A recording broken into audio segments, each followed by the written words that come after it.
Hello everyone, I am Pooja Sharma and welcome to my channel Knowledge Center.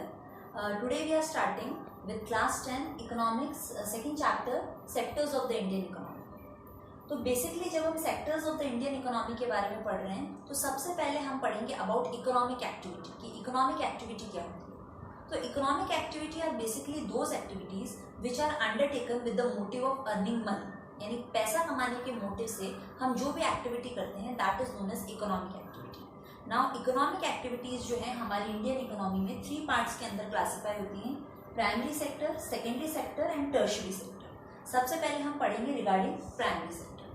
Primary sector में कई तरह की activities आती हैं जैसे कि breeding of birds and cattle, pisciculture means rearing of fishes, dairy farming means rearing of cattle animals, cow, buffalo, goat and all, nursery means planting, mining means extracting the natural resources from the earth, and timber cutting यानी कि आप forest से जो है resources ले रहे हो, would ले रहे हो, and agriculture. All these are examples of primary activities. Means primary activities में हम बेसिकली क्या करते हैं, जो भी चीज़ें हमारे पास नेचर ने हमें दी है in the form of a resource, उसको यूटिलाइज करके हम जो है पैसा अर्न करते हैं। यानी कि नेचुरल रिसोर्सेज की मदद से नेचुरल रिसोर्सेज को एक्सट्रैक्ट करके जब हम पैसा अर्न कर रहे हैं that is known as primary activity. जैसे सपोज यहाँ हमने एग्जांपल लिया एग्रीकल्चर का, तो एग्रीकल्चर के अंदर लैंड जो है, जो आपका बेसिक इनपुट है, that is a form of natural resource जिसको यूटिलाइज करके आप पैसा अर्न करोगे।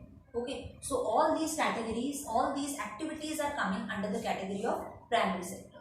Now secondary sector. Secondary sector के अंदर बेसिकली देखिए manufacturing industries, constructive industries and processing industries, इस तरह की इंडस्ट्रीज आती हैं।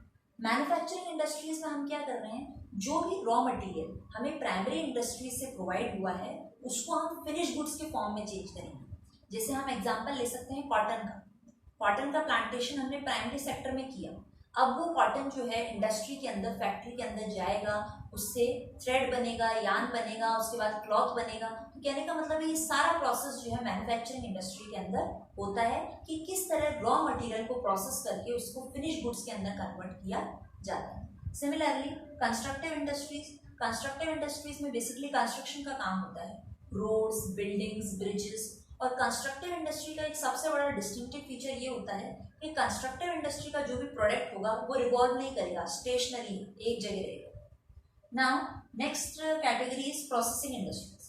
प्रोसेसिंग इंडस्ट्रीज में क्या है कि भाई आपको एक रॉ मटेरियल दे दिया गया है, अब उसको प्रोडक्शन के डिफरेंट स्टेजेस में आप प्रोसेस करते जाओगे और फाइनली आपको जो है एक फिनिश गुड मिलेगा। Suppose we can take example of sugar industry और we can take example of textile industry, जिसमें प्रोडक्शन के कई सारे स्टेजेस होते हैं और सारे ही स्टेजेस में प्रोसेस करते करते रॉ मटेरियल जो है फिनिश गुड के अंदर कन्वर्ट किया जाता है। अब हमारा जो तीसरा सेक्टर है that is tertiary industry. Tertiary industry जो है उसको बेसिकली सर्विस इंडस्ट्री के नाम से भी जाना जाता है। अब टर्शियरी इंडस्ट्री क्या करता है, जो हमारा प्राइमरी सेक्टर है और सेकेंडरी सेक्टर है उसको सपोर्ट करता है। जैसे मान लीजिए कि प्राइमरी और सेकेंडरी किसी भी सेक्टर के अंदर हम इन्वॉल्व हैं और हमने अपना प्रोडक्ट बना दिया है, अब हम हेल्प लेंगे टर्शियरी सेक्टर की। हमारा जो भी प्रोडक्ट बना है उसको मार्केट तक हम पहुंचाने के लिए ट्रांसपोर्टेशन की हेल्प लेंगे, है ना। मान लीजिए हमें प्रोडक्शन करना था, है ना, हमें रॉ मटेरियल एक्वायर करना है और हमें फर्दर प्रोसेसिंग में प्रोडक्शन के अंदर पैसा चाहिए तो हम बैंकिंग सर्विस को यूटिलाइज करेंगे। आफ्टर दैट हमें अपने सप्लायर से कांटेक्ट करना है, उसके लिए हम कम्युनिकेशन का यूज लेंगे, ठीक है। उसके बाद हमारा माल बन गया, हमारा माल जो है हमें मार्केट तक पहुंचाना है, रिस्क में है हमारा माल, गुड्स इन ट्रांजिट हो जाए, लॉस बाय फायर हो जाए, कोई एक्सीडेंटल डैमेज हो जाए, तो ऐसे रिस्क को कवर करने के लिए हम इंश्योरेंस फैसिलिटी लेंगे। अब हमारा प्रोडक्ट बन चुका है, मार्केट में भी हमने उसकी सप्लाई कर दी है, लेकिन कस्टमर जो है उनको नॉलेज नहीं है हमारे प्रोडक्ट के फीचर्स के बारे में, क्वालिटी के बारे में, प्राइस के बारे में।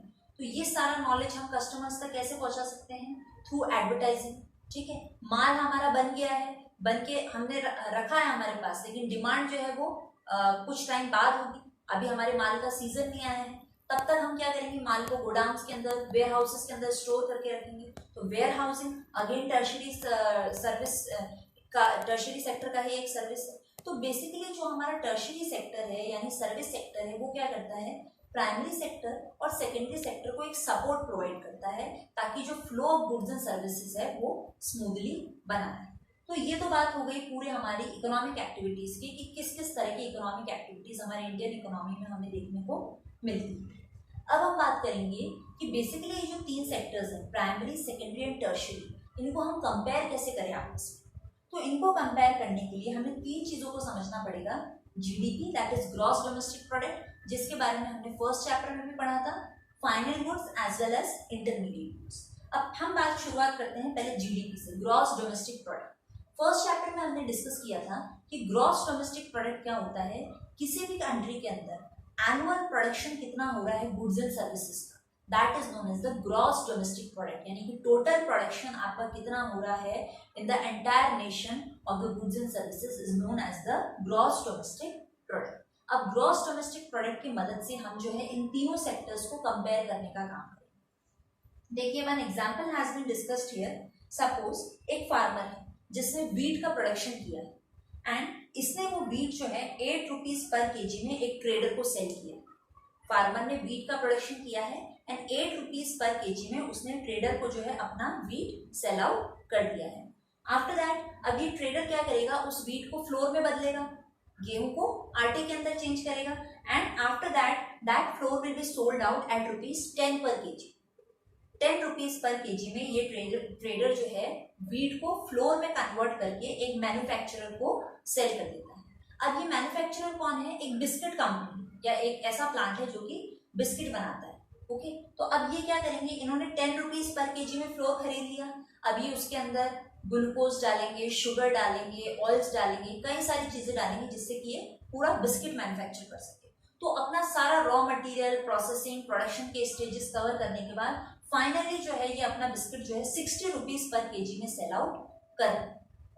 ओके, सो अब आपका ये जो 60 रुपीज पर केजी में जो प्रोडक्ट सेल आउट हुआ है बिस्किट, ये बिस्किट आपका कहलाएगा फाइनल गुड, यानी प्रोसेसिंग की, प्रोडक्शन की सारी स्टेजेस को क्रॉस करने के बाद जो आपका फाइनल गुड बना है, फाइनल जो आपका फिनिश प्रोडक्ट्स है जो कि रेडी टू यूज है फॉर द कस्टमर, वो आपका कहलाता है फाइनल गुड। और ये सारे जो हैं, ये जो हमारा वीट फ्लोर था, वीट था, ये सब एग्जांपल्स हैं इंटरमीडिएट गुड्स, यानी कि फिनिश गुड्स के प्रोडक्शन से पहले और रॉ मटेरियल के बाद तक बीच के स्टेजेस में जो भी ये गुड्स ट्रैवल कर रहे हैं, all these are known as intermediate goods. और हमारा जो final ready for customer use product होता है, finish good, that is known as the final good. तो इन दिस एग्जांपल ये जो बिस्किट मैन्युफैक्चर हुआ है, this is our final good, और जो हमारा वीट था, फ्लोर था, those two were the examples of intermediate goods. तो जब भी हम जीडीपी का कैलकुलेशन करेंगे ताकि हमें पता चल सके कि टोटल प्रोडक्शन कितना हुआ है नेशन के अंदर एनुअली, तो हम क्या करेंगे, only final goods and services को कैलकुलेशन में इंक्लूड करेंगे। ऑलवेज रिमेंबर, इंटरमीडिएट गुड्स की जो वैल्यू है वो जीडीपी की कैलकुलेशन में इंक्लूड नहीं की जाती है। अब अगेन वन क्वेश्चन अराइजेस कि ऐसा क्यों है, इंटरमीडिएट गुड्स को हम कैलकुलेट क्यों नहीं करते हैं? क्योंकि आप देखेंगे कि ये जो 60 रुपीज पर केजी वाली जो कॉस्ट है, इसके अंदर ऑलरेडी 10 रुपीज का फ्लोर और 8 रुपए का वीट जो है, ये कॉस्ट ऑलरेडी इंक्लूडेड है। तो अगर आप फाइनल गुड्स की कैलकुलेशन लेते हैं और इंटरमीडिएट गुड्स की कैलकुलेशन सेपरेटली लेते हैं, तब हमारी जो है काउंटिंग डबल काउंटिंग हो जाएगी और यह कहलाता है आपका डबल काउंटिंग एरर। तो डबल काउंटिंग एरर को हमें अवॉइड करना है, इसलिए हम सिर्फ और सिर्फ फाइनल गुड्स एंड सर्विसेज को जीडीपी कैलकुलेशन के अंदर इंक्लूड करते हैं, ना कि इंटरमीडिएट गुड्स।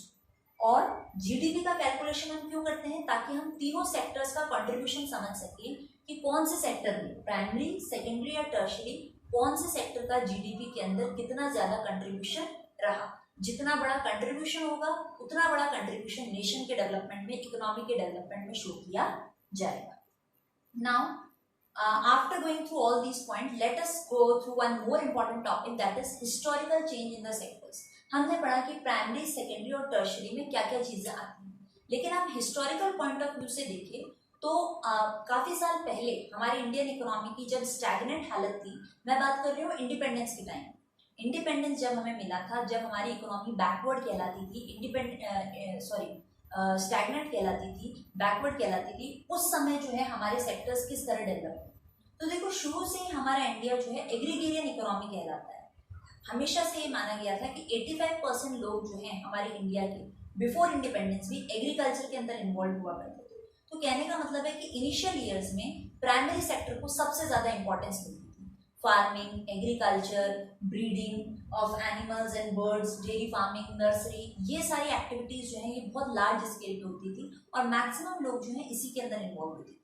ग्रेजुअली धीरे धीरे क्या हुआ, after independence through 5 year plans and changing government policies हमारी इकोनॉमी ने डेवलप करना स्टार्ट किया और प्राइमरी से हमारा सिग्निफिकेंस जो है, हमारा स्ट्रेस जो है वो सेकेंडरी सेक्टर के ऊपर शिफ्ट हुआ क्योंकि एग्रीकल्चरल प्रोडक्शन बहुत अच्छा होने लगा तो लोग जो है अदर एक्टिविटीज की तरफ भी मुड़ने लगे, manufacturing, processing. And after that धीरे धीरे डेवलप होते होते हमारी इकोनॉमी जो है अब टर्शरी सेक्टर पर धीरे धीरे डिपेंडेंट होती जा रही है। टर्शरी सेक्टर जो है, सर्विस सेक्टर जो है, it has prove to be the most promising sector. सबसे ज़्यादा इनकम पॉइंट ऑफ व्यू से, एम्प्लॉयमेंट अपॉर्चुनिटी के पॉइंट ऑफ व्यू से जो मोस्ट प्रॉमिसिंग सेक्टर रहा है वो टर्शरी सेक्टर रहा है और हमारी इंडिया जो है स्टिल अ डेवलपिंग इकोनॉमी, तो धीरे धीरे हम जो है टर्शरी सेक्टर की तरफ मूव आउट होते जा रहे हैं और प्राइमरी और सेकेंडरी सेक्टर को थोड़ी कम इम्पोर्टेंस मिल रही है। This was all of this video. In the next video will discuss about the importance of tertiary sector.